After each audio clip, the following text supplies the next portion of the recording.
Bunda, hai guys, kembali lagi bersama aku Margaret Rocky. Di sini di video kali ini aku mau sharing tentang baby Alisa yang kemarin itu sempat GTM, gerakan tutup mulut. Sebenarnya GTM itu banyak banget ya penyebabnya dan pemicunya gitu. Tapi kali ini aku sempat kayak nggak punya idea kenapa dia GTM gitu. Akhirnya aku mau sharing ini, siapa tahu Bunda lagi ngalamin ini, jadi bisa jadi tips buat Bunda juga supaya Bunda bisa mengatasinya dan melaluinya. Yuk langsung aja kita bahas.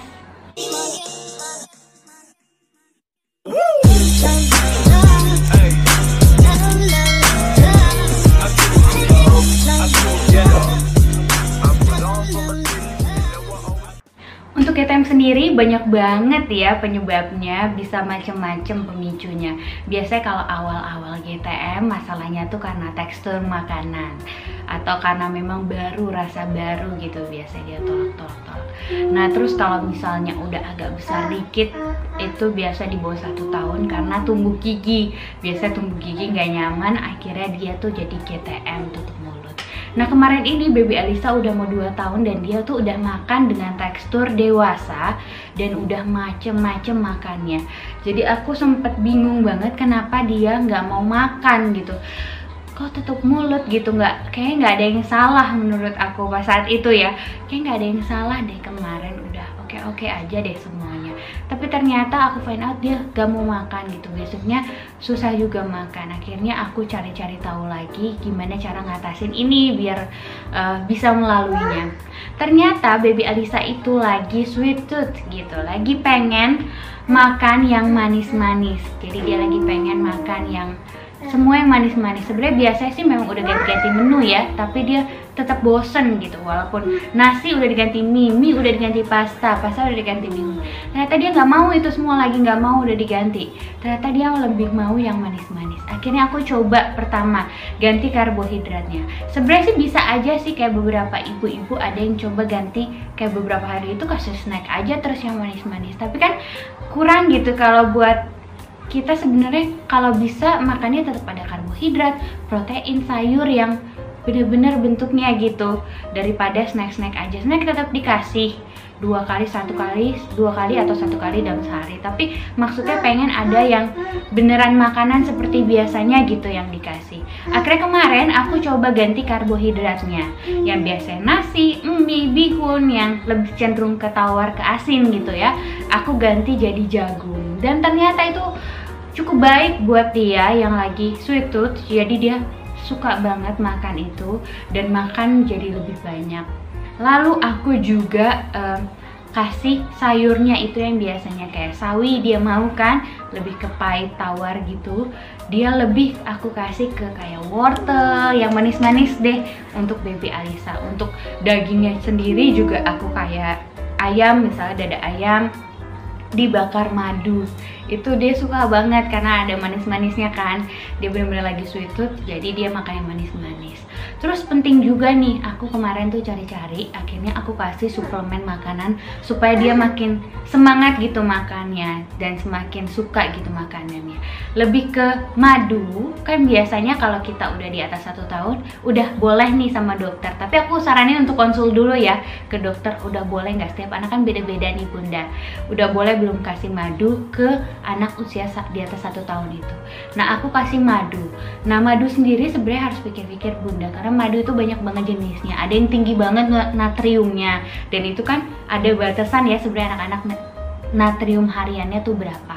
Nah ini harus dipikirin juga. Kemarin akhirnya setelah aku cari, akhirnya aku pakai ini. Nah ini itu madu 369.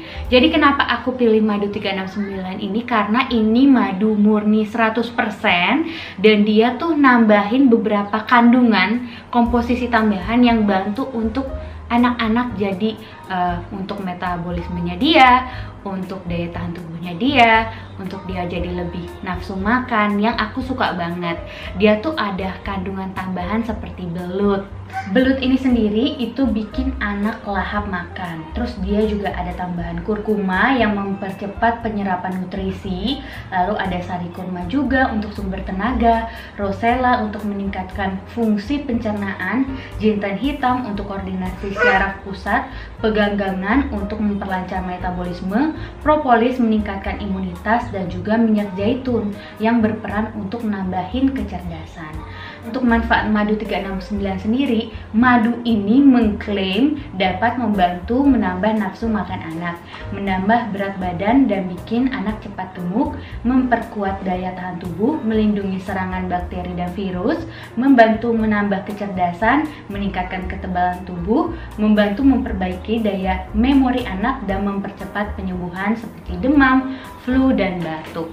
Nah, kalau aku sendiri, aku pakai madu ini, memang kan madu bagus buat kesehatan. Jadi aku pertimbangkan kalau misalnya bisa madu ditambah komposisi tambahan dan anak suka, kenapa enggak gitu. Jadi aku biasanya campurin nih, jadi madu di jus. Jadi gula, biasanya aku nggak pakai gula, aku ganti pakai madu 369 ini. Bisa juga pakai air hangat atau air biasa dicampur air, gak masalah, 1 sendok makan. Biasanya sesuai umur ya. Ini kan bisa untuk usia 1-15 tahun. Biasanya 1-3 sendok sehari. Alisa sih pakainya tuh 1 sendok aja sehari. Biasa dicampuri jus atau bisa juga dicampur di roti. Jadi kalau misalnya baby Alisa nih, pagi-pagi rotinya dikukus dulu, roti tanpa kulit dikukus, baru diolesin pakai madu 369 ini. Dan itu memang rasanya manis, terus juga ya seperti madu lah ya, enak. Jadi anaknya yang lagi sweet tuh terutama dia jadi lebih pengen makan yang manis-manis dibanding kayak yang kemasan kan. Lebih baik kita buat snack-snack gimana yang enak gitu untuk di rumah. Nah, aku juga jadi selain ganti makanan, ganti karbo, protein, sayur, tambah snack juga, terus juga tambah suplemen makanan madu yang bantu buat ningkatin metabolisme tubuh, membantu untuk menjaga kesehatan daya tahan tubuhnya juga, apalagi supaya mencegah gitu kalau misalnya lagi kurang makan kan takutnya gampang nih sakit, batuk, pilek gitu ya. Pakai madu memang bagus buat ningkatin daya tahan tubuh sendiri. Biasanya masa GTM Sweet Tooth itu kan semingguan ya, kayak setiap orang sih bervariasi, tapi kemarin baby Alisa itu semingguan. Nah, selama itu juga aku coba kayak tetap coba kasih kayak nasi gitu beberapa selang-seling supaya dia biasa lagi gitu makan makanan yang biasa tuh nggak lupa rasanya.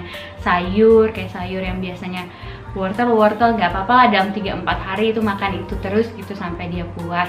Tapi berikutnya aku coba biasain lagi nih, sekali makan misalnya dalam 3-4 kali sehari aku coba selipin sawi lagi, jadi dia mau makan sampai akhirnya normal kembali. Itu dia sharing dari aku Bunda, semoga membantu ya.